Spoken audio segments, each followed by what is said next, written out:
사무엘상 4장 1절에서 11절을 합독하시겠습니다. 사무엘상 1절 중간부터요. 이스라엘부터 시작.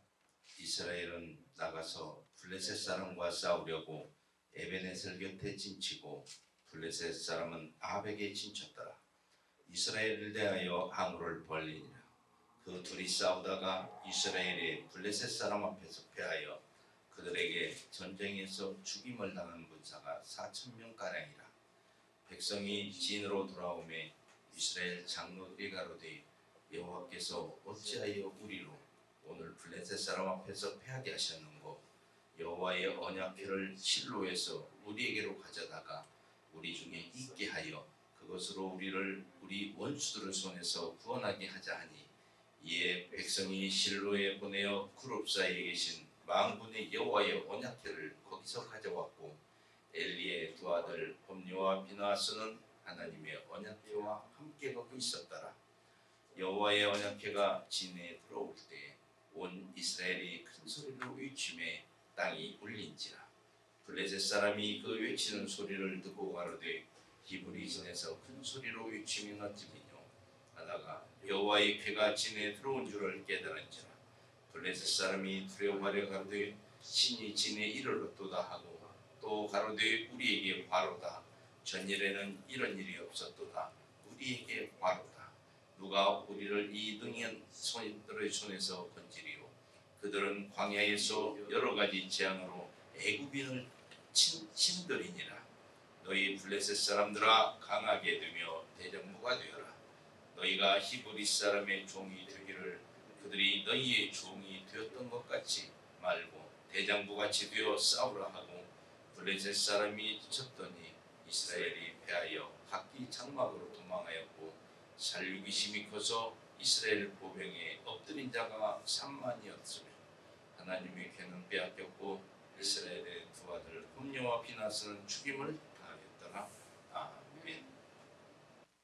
오늘 설교 제목은 나를 존중히 여기라. 하나님을 존중히 여겨야 된다는 것입니다.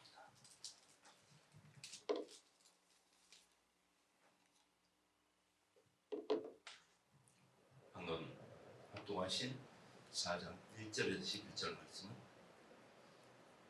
블레셋과 이스라엘이 전쟁을 치르는 과정입니다. 그래서 이 처음에 1차 접전을 했을 때는 이 이스라엘 군사가 4,000명가량이 죽습니다. 그래서 전의를 완전히 이스라엘 백성은 상실했습니다. 싸울 용기가 안 나는 거예요. 게임이 안 되는 거예요. 그냥 붙으니 4,000명이 죽어. 그래서 이들이 생각하게 된 게 뭐냐? 실로에 언약궤가 있다 이거예요. 언약궤를 이리 가져오자. 그래서 지금 이 자리에 하나님이 안 계셔서 우리가 진 거다 이거예요. 이 자리에 하나님이 안 계셔서 우리가 졌으므로 이 언약궤를 가져오면 하나님이, 우리의 신이 함께하니 이길 것이다. 이건 그냥 이길 것이다. 그래서 언약궤를 실로로 사람을 보내서 언약궤를 가져옵니다.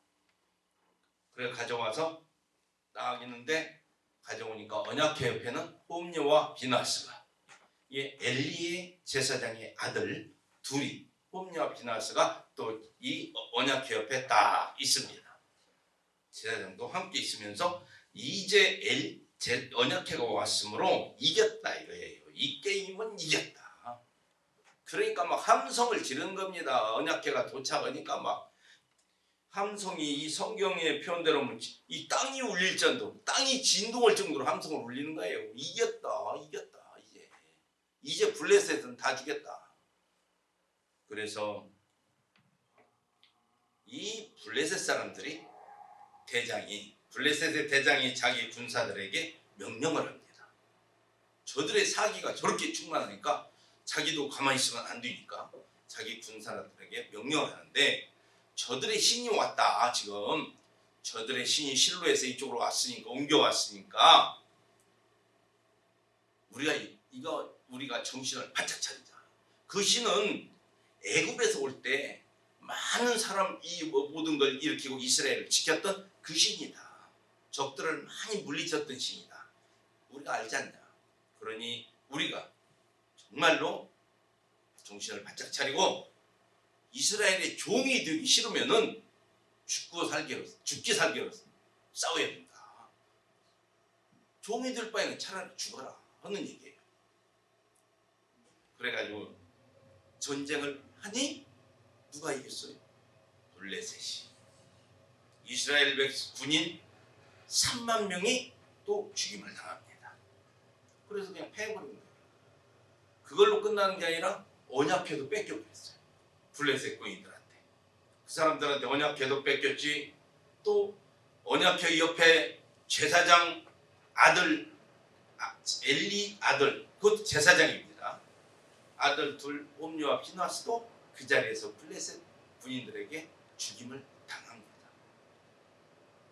오늘 이 성경을 말씀을 봤던 구절입니다.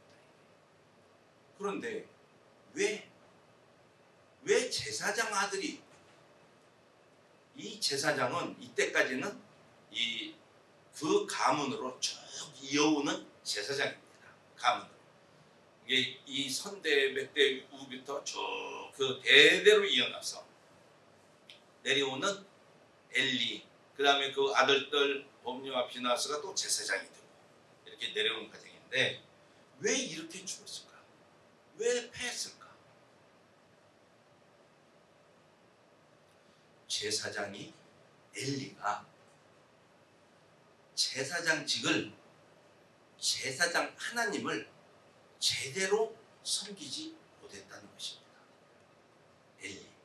또한 그보다도 더한 것은 이 두 아들, 지금 여기서 죽임을 당한 홈리와 비나스는 하나님을 우습게 아는 것, 경히 여기는 정도가 아니에요.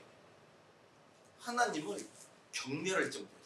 하나님을 아주 우습게 알아요.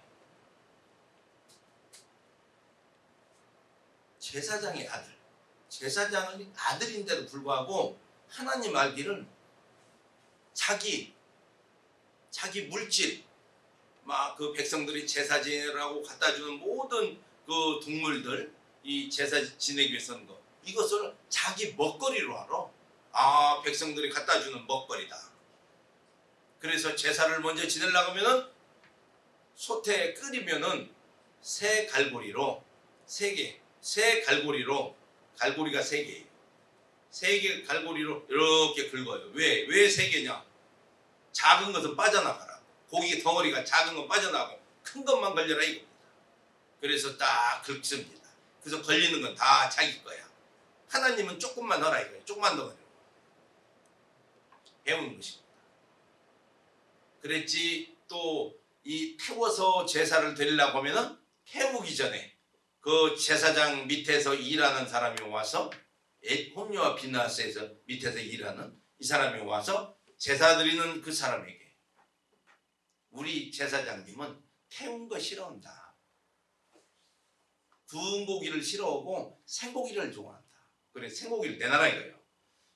그러니까 이 제사를 드리는 사람이 먼저 하나님께 제사를 드리고 나서 가져가라. 그러니까 아니다 이거예요. 내가 그러면 네가 주지 않으면 내가 강제로 뺏어가겠다 이거예요. 그래서 가져갑니다. 고기를. 하나님을 우습게 알아요. 왜?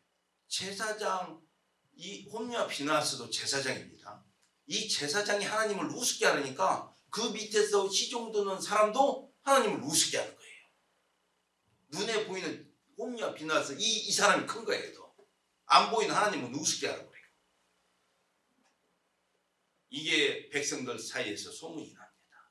아, 이 사람들은 아니다. 이건 잘못됐다. 소문이 나기 시작합니다. 그래서 그 소문이 엘리의 귀에 들어갑니다. 자기 아버지의 귀에 들어가요.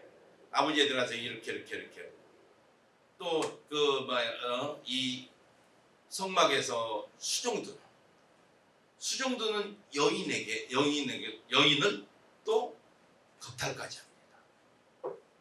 그래서 이 모든 것이 자기 아버지 엘리 제사장의 귀에 들어가요. 그래서 제사장이 아버지가 아들들을 야 그러지 말고 잘해라. 하나님 앞에 그렇게 하면 안 된다. 말로만 하고 끝나버려요. 말로만 하고 끝나니까 이 두 아들들은 기고만장해요. 그래서 그것을 멈추지 않습니다. 자기가 하는 짓을, 그 못된 짓을 멈추지 않고 계속 해내니까 하나님이 이들을 죽이기로 작정합니다. 그래서 그것을 어디에서 비추시나? 사무엘에게. 여호와께서 사무엘을 부르십니다. 사무엘은 성막 안에서 잠을 자요. 그런데 사무엘아 사무엘아 부르니까 어린 사무엘이, 그때 어렸습니다. 사무엘이. 어린 사무엘이 사무엘아 사무엘아 부르니까 엘리 제사장이 부른 줄 알고 밖으로 나갑니다. 엘리 제사장한테 갑니다. 그래서 부르셨나이까 하니까 아니 나 너 안 불렀다 하고 해서 들어가 잡니다. 다시 하는데 또 부릅니다. 사무엘아 사무엘아. 그러니까 또 나와서 엘리 제사장한테 또 부르셨나이까 안 불렀다 이거예요. 그리고 또 들어가 자는데 또 부릅니다. 사무엘아 사무엘아. 그러니까 또 엘리 제사장한테 갑니다. 그런데 안 불렀다 갑니다. 이 3번을 반복을 하는 거예요. 그래도 이 사무엘은, 어린 사무엘은 불평이 없습니다. 왜? 다른 사람 같으면 이럴 수도 있잖아요. 하나님이 부르셔서 엘리 제사장은 안 불렀다 하지만은 이게 불러놓고 너 이게 왜 딴소리 하고 있어? 밤에 3번이나 부르고. 그런데 사무엘은 전혀 불평한 말이 없습니다. 그리고 다시 그러니까 엘리 제사장이 3번째 사무엘이 왔을 때는 여호와께서 사무엘을 부르셨나 보다 하고 사무엘에게 알려줍니다. 또다시 너를 부르는 음성이 있거들라 제가 여기 있나이다 말씀하시옵소서 이렇게 하라고 알려줍니다. 그런데 들어가서 보니까 다시 또 부르거든요. 사무엘아 사무엘아. 그러니까 엘리 제사장이 알려준 대로 여기 있나이다 말씀하시옵소서 그라고 이 얘기를 합니다. 근데 무슨 얘기냐? 사무엘에 대한 얘기가 아니라 여호와께서 사무엘에게 하시는 말씀이 네가 앞으로 어떻게 될 것이다, 너는 어떻게 될 것이다, 네가 몇 살이면 어떻게 될 것이다, 이 얘기는 하나도 없습니다. 뭔 얘기냐? 엘리 제사장의 그와 그 후손 홈리와 비느하스에 대해서 말을 합니다. 이 얘기를 해주시는 거예요. 그 집을 내가 멸하기로 작정했다 이겁니다. 왜? 나를 너무 우습게 한다 이거예요. 하나님을. 나를 경멸한다 이거예요. 하는 짓이. 그래서 이 사무엘이 그 얘기를 밤에 듣습니다. 그러고 다시 잡니다. 근데 아침에 일어나서 엘리 제사장이 사무엘에게 물어봅니다. 여호와께서 어떻게 말하더냐? 나한테 하나도 숨기지 말고 말해라. 만약에 숨기면은 여호와의 저주가 너한테 임할 것이다 하면서, 그러니까 사무엘은 있는 그대로 말을 해줍니다. 차마 말을 할 수가 없는 말. 당신 집이 다 망할 거야. 당신 집이 앞으로 늙은이가 없대. 당신 집안은 늙은이가 없대. 그 늙은이가 없다는 얘기는 뭐예요? 다 젊어서 죽는다는 얘기예요. 여호와께서 다 젊어서 죽인다는 거예요. 그 집은.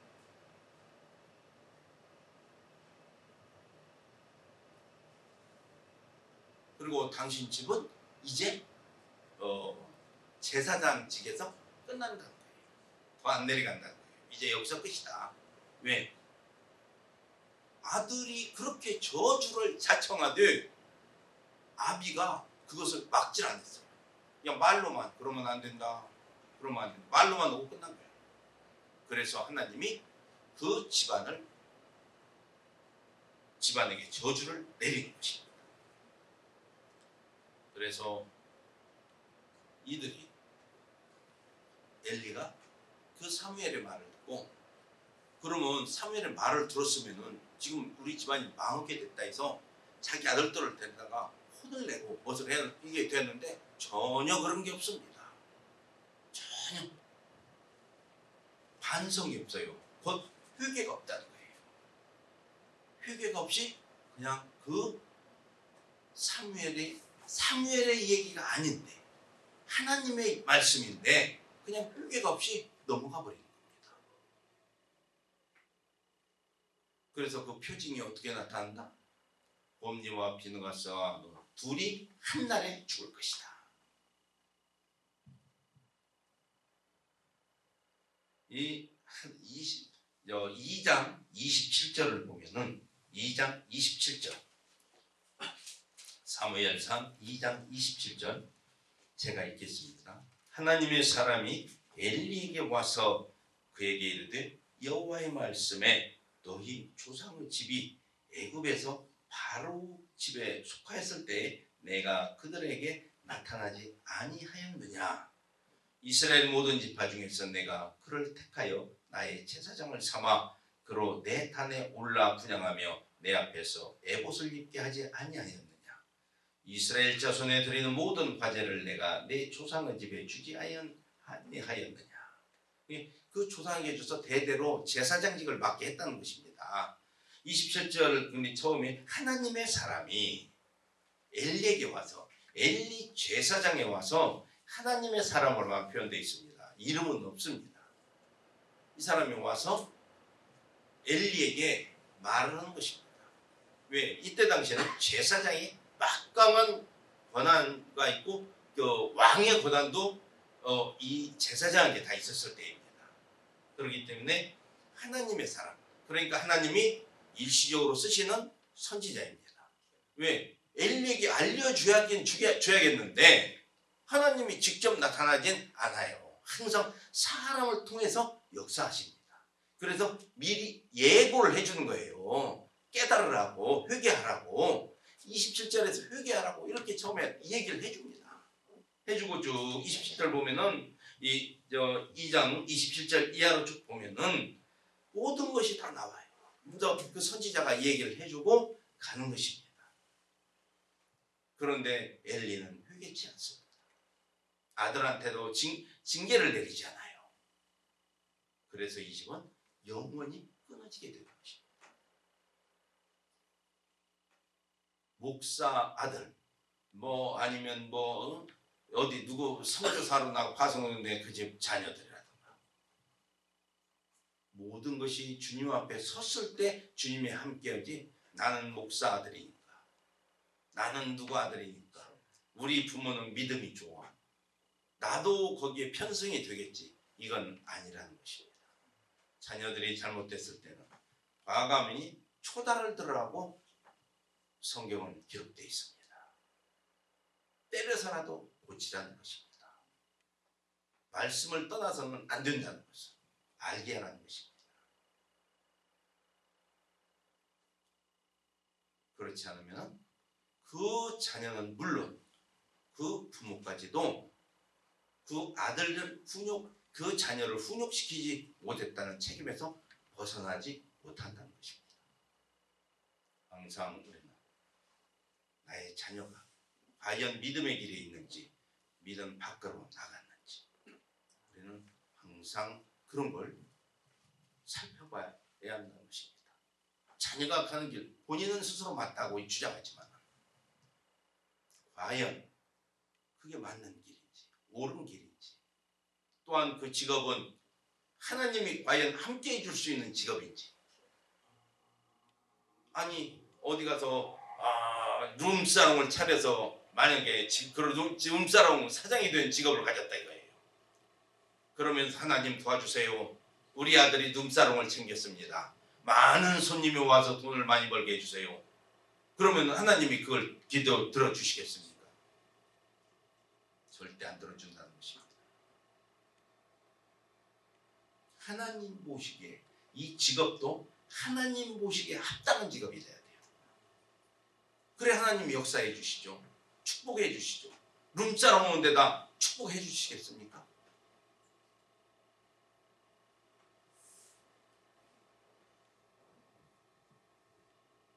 우리 성경에 많이 기록되어 있지만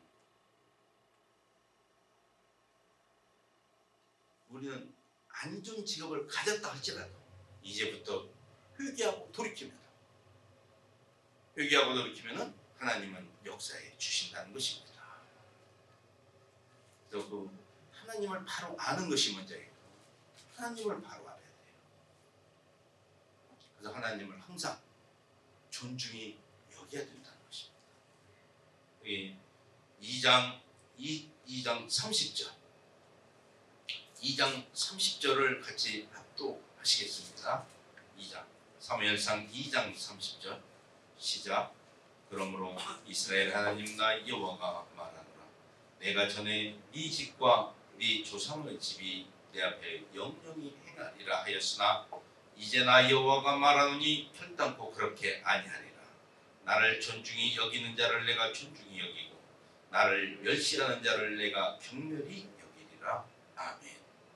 이 말씀이 너 대대로 네 조상에게 제사장직 맡겨서 지금 대대로 쭉 너까지 왔다 이거예요. 너까지 왔지만은 이제 네 밑으로 나갈 것이다 이거예요. 왜? 여기서 끊어진다 이거예요. 제사장으로서 자질이 없다 이겁니다. 제사장을 직분을 이행하기에 너는 너무 자질이 없어. 없는 정도가 아니여. 너는 나를 경멸히 여기는 거예요. 네가 제사장을 하고 있다는 것 자체가 그겁니다. 그래서 나를 존중히 여기는 자를 내가 존중히 여기고 나를 멸시하는 자를 내가 경멸히 여기리라. 그러니까 나를 존중하는 자를 내가 존중히 여겨준다는 거예요. 그 얘기는 곧 이 나를 존중히 여기는 자에게 제사장직을 맡기겠다는 것입니다. 나를 멸시하는 자를 내가 경멸히 여기리라.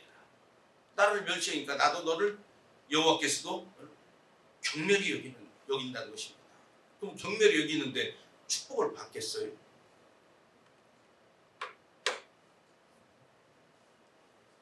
주님은 이 말씀의 순서대로 말씀의 순서입니다.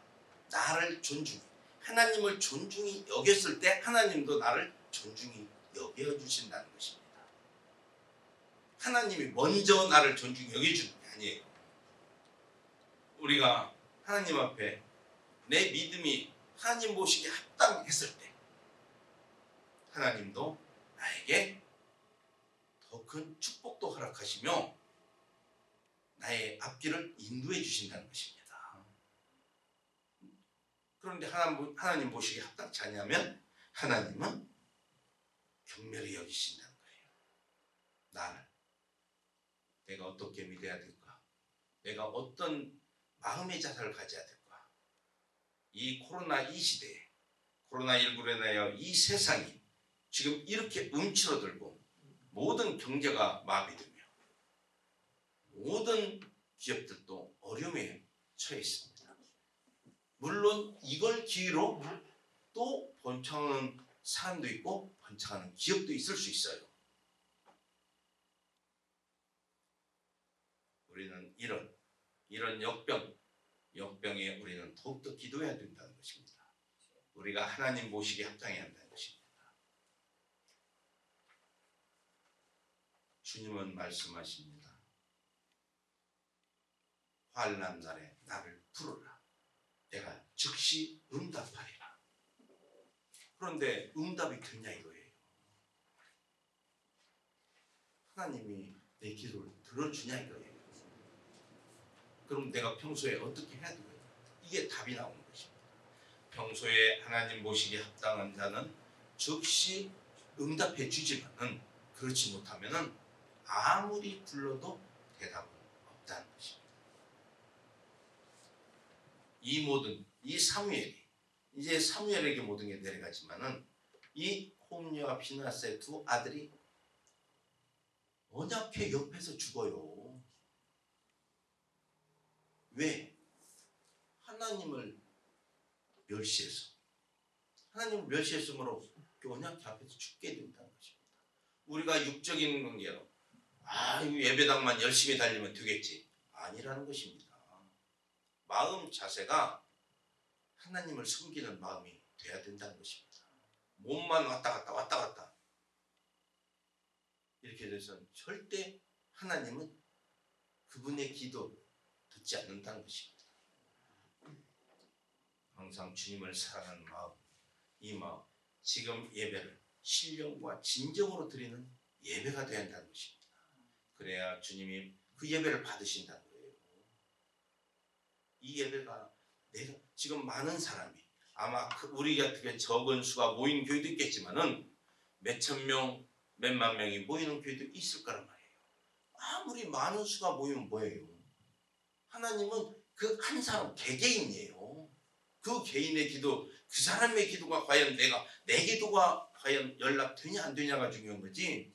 많은 무리 속에 내가 있으니까 나도 이 무리 속에 있으니까 내 기도도 연락되겠지. 이건 오산이라는 것입니다. 하나님을 모르고 하는 말씀이에요. 하나님은 절대 많은 무리 속에서 나 하나 있으니까 같이 되겠지. 아닙니다. 골방에 홀로 기도를 한다 할지라도 하나님은 합당하면 그 기도 연락해 주신다는 거예요. 우리는 주님을 바로 알아야 됩니다. 홈리와 비나스 같이 언약 옆에 있으니까 되겠지. 언약회에 뭐가 들어있는데요? 이 궤 속에 뭐가 들어있는 줄 알아야죠. 모세가 넣은 십계명, 돌판 2개 십계명이 있습니다. 십계명. 그럼 십계명이 뭐예요? 이때 당시 십계명은 뭐예요? 말씀이에요. 하나님의 말씀. 이 십계명이 그럼 지금 모세 때 집어넣은 거니까 지금은 조금 내용이 달라졌겠지? 뜻이 변했겠지. 왜? 세상이 변해가니까 많이 변했겠지. 아닙니다. 그때 하나님이 하신 말씀 십계명이 지금도 똑같습니다. 말씀 하나 안 틀립니다. 내용도 안 틀립니다. 뜻도 달라지지 않았습니다. 그 십계명입니다. 그 말씀, 언약에 있던 그 말씀, 지금도 이 성경에 있는 이 말씀을 우리가 보고 믿고 따라야 한다는 것입니다. 말씀을 알아야 돼요. 첫째가 사람의 말에 현혹되지 말아야 한다는 것입니다. 듣는 거로만 만족을 할 게 아니라 내가 말씀을 직접 보고 깨달아야 한다는 것입니다. 그래서 내가 그 뜻에서 하나님 말씀에서 벗어나지 않아야 된다는 거예요. 홈리와 비나스처럼 우리 아버지가 제사장이야. 대대로 내려오는 제사장. 이제 우리가 제사장이 됐어. 내 후손도 제사장이 될 거야. 이런 아니란 생각 속에서 2장 36절을 같이 보겠습니다. 2장 36절 제가 읽겠습니다. 네 집에 남은 사람이 각기 와서 은 한 조각과 떡 한 덩이를 위하여 그에게 엎드려 가로되 청하노니 내게 한 제사장의 직분을 맡겨 나로 떡 조각을 먹게 하소서 하리라 하셨다 하니라. 아멘. 이 말씀이 무슨 말씀이냐? 이제 엘리 제사장의 후손은 제사장의 직에서 끝났다 이거예요. 이제 없죠. 그런데 그 후손들, 그 밑에 후손들이 제사장이 안 되니까 직업이 없어. 왜? 가만히 앉아서 먹고 놀고 했는데 직업이 없어졌어. 일도 못해. 다른 백성들한테. 그러니까 지금 맡은 새로운 제사장한테 가서 청하노니 내게 한 제사장의 직분을 맡겨 나로 떡 조각을 먹게 하소서. 왜? 굶어 죽게 생겼어. 그러니까 뭐 하나 줘서 먹고 살게 해달라는 거예요. 먹고 살게 해달라는 게. 이게 내가 어떤 영혼을 깨워서 저 지옥에 떨어진 영혼을 깨워서 어떻게 하든지 하나님을 바로 알게 믿게 해서 저 영혼이 지옥 가지 않고 천국에 가게 하겠다. 이게 아니라 먹고 사는 것을 얘기하는 거예요. 먹고 사는 은 한 조각과 떡 한 덩이를 위하여 그에게 엎드려 청한다 이거예요. 이게 이 물질 먹고 사는 것 때문에 이제 청하는 거예요. 자기 자기 먹고 사는 것 때문에 제사장 그걸 나한테 좀 맡겨달라. 이때만 그랬고 지금은 안 그랬으면 얼마나 좋겠습니까? 이 시대에는. 이 시대에도 만약에 이런 죄중이 있다면 안 되죠. 이런 죄중은 아마 지금은 없을 걸로 알고 있습니다. 영혼 구원, 죄중은 사명이 영혼 구원에 있어야 한다는 것입니다. 하나님의 인도함을 받고 주님의 음성을 들으며 주님의 그 길을 알고 그 길을 가야 한다는 것입니다. 그래서 영혼 구원을 해야지 이렇게 엘리 제사장들의 후손처럼 은 한 조각과 떡 한 덩이를 위하여 제사장 윗분을 나에게 좀 주소서. 나 좀 먹고 살게 해주소서. 나의 안일만 구하라. 이게 직업입니다. 이게 직업이 된 거예요. 직업. 먹고 사는 직업. 지금은 없을 줄로 압니다. 그래서 우리가 살아가는 이 세대에서도 항상 주님 앞에 올바로 서서 하나님을 존중히 여기는 우리 낙원교회 성도님들이 되시길 바라겠습니다. 기도하시겠습니다. 아버지 하나님 함께하여 주시옵소서. 우리 낙원교회 성도님들 세상 어느 곳에 있든지 어려움 당하지 않게 해 주시옵시고 항상 주님을 경외하며 주께 영광 돌리는 데 주감없게 하여 주시옵시고 늘 말씀 안에 늘 말씀 밖으로 나가는 일이 없도록 늘 붙들어 주시옵시고 깨닫게 해 주시옵시고 인도하여 주시옵소서. 그래 늘 주님의 축복 안에 걸 수 있게 하여 주시옵시고 이 어려운 코로나 에게도 늘 코로나 그 균이 옆에도 오지 못하게 막아주시옵시고 영육간의 강건함으로 늘 지켜주시옵소서. 예수님 이름으로 기도합니다. 아멘.